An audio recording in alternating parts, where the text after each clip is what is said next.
It's all about energy, my friends. It's really all about energy. Being aware of how this system works and understanding that you have the power to change it. We all have the power to change it. All we need to do is unite as a human species and do the right thing by each other all the time. Stop profiting from each other.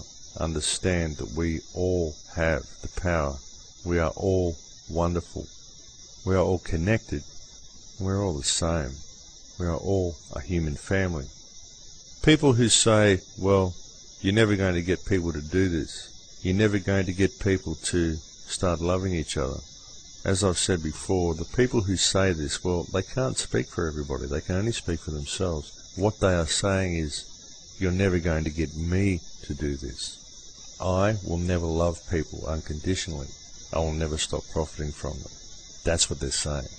And as Gandhi said, we must be the change we want to see in the world. If we can connect to our hearts and start giving of our hearts to everybody around us, and everybody does this, the consciousness shifts. It's that easy. That's all we have to do.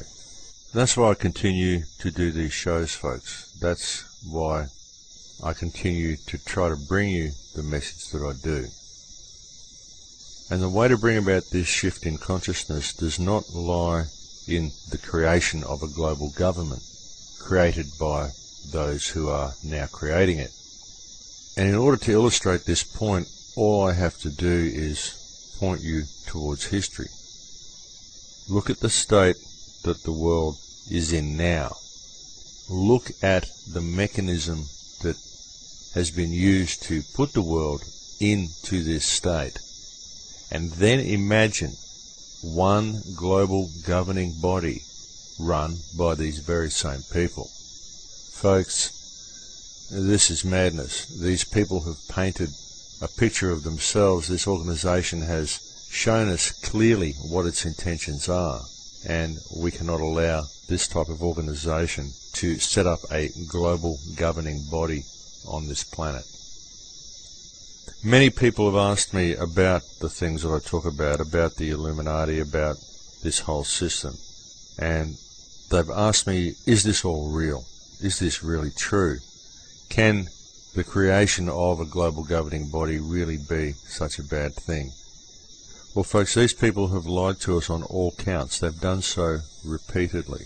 They've lied about everything. They've had so many false flag events staged in order to transfer more power into their hands. The Lusitania, Gulf of Tonkin, 9/11, even the Port Arthur massacre in my country.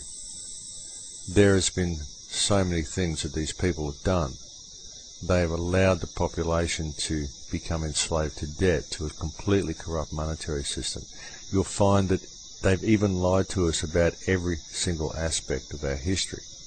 Nothing these people have told us is true. So all I can do is offer you the past and say, well, I rest my case. These people cannot be trusted, and this is not the way to fix society. It is not the way to heal the world. And the formation of this government, the signing of the Copenhagen Treaty, will do nothing to protect the environment. It will do nothing to save the climate.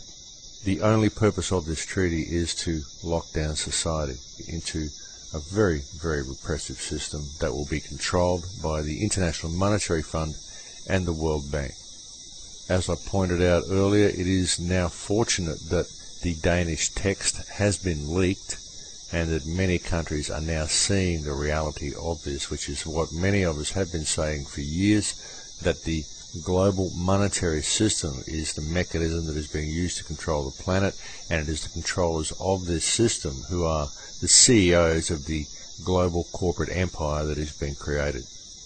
We have a golden opportunity to address this issue, and we need to do so very quickly, and we need to hold the people who are puppeteering this whole mess accountable for their actions. And we can achieve a great good for humankind if we do this. But we have to do it soon, folks, because we really don't have a lot of time left. But one good thing about this Copenhagen conference is that there has been so much data come out recently. the hacked emails, the Danish text. There has been all sorts of information that's been brought forth which shows us exactly what they're doing. So it is demonstrating that they are failing.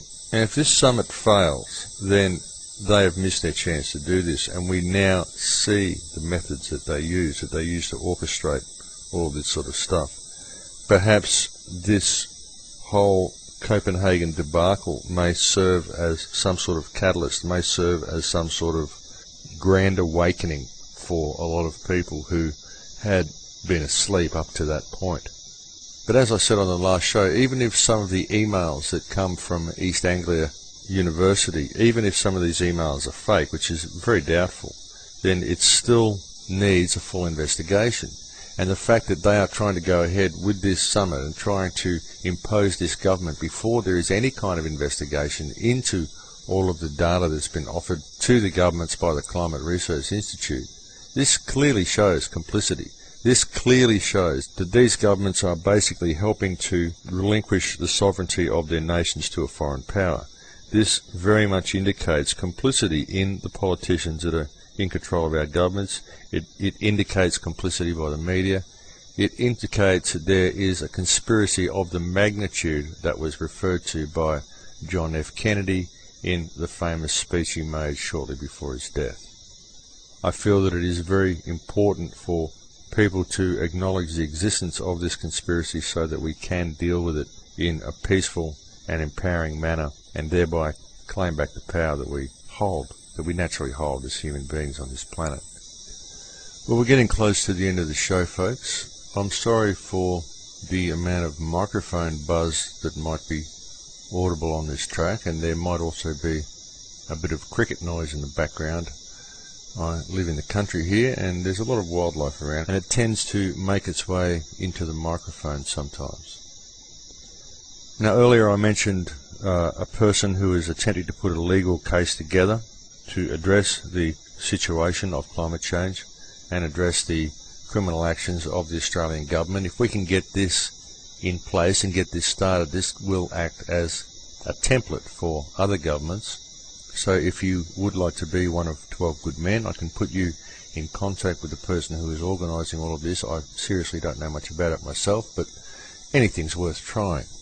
And so if you would like to be involved in that, please contact me via thecrowhouse.com and I'll put you in touch with this individual.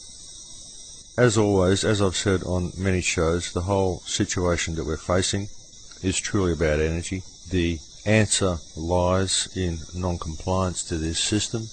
The key to understanding this non-compliance lies in understanding your connection to those around you and in doing the right thing in all that you do.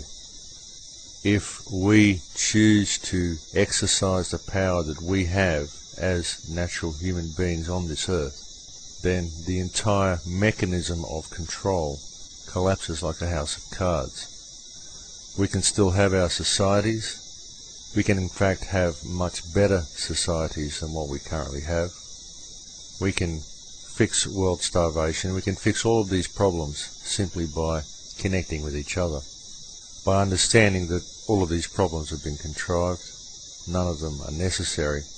All of them are simply systems of control that have been put in place by very few people and that continue to be held in place by our compliance to this system.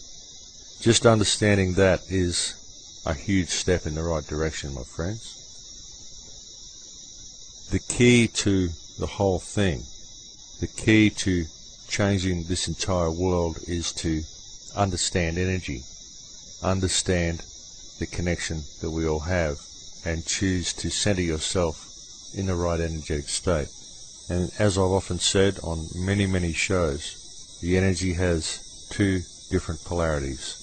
One is love and one is fear. So if you are not in a state of love, then what state are you in? Well, that's about it for me for the day. It's been a pleasure talking to you again. Please take action on some of the things that I've mentioned to you today on this show. This really is a golden opportunity for us and always be aware of what energetic state you're in. And don't forget that the Great Intention also is still happening every Saturday night at 10 p.m. Greenwich Mean Time, whatever that happens to be in your time zone.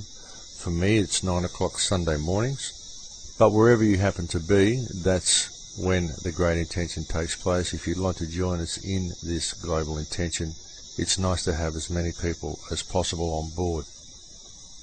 Please continue to visit thecrowhouse.com. Please keep spreading the word to people and keep working for a positive change on this planet. Understand the power that you have, and we can change the world. Thanks for listening, and I'll talk to you next week. In Lakesh.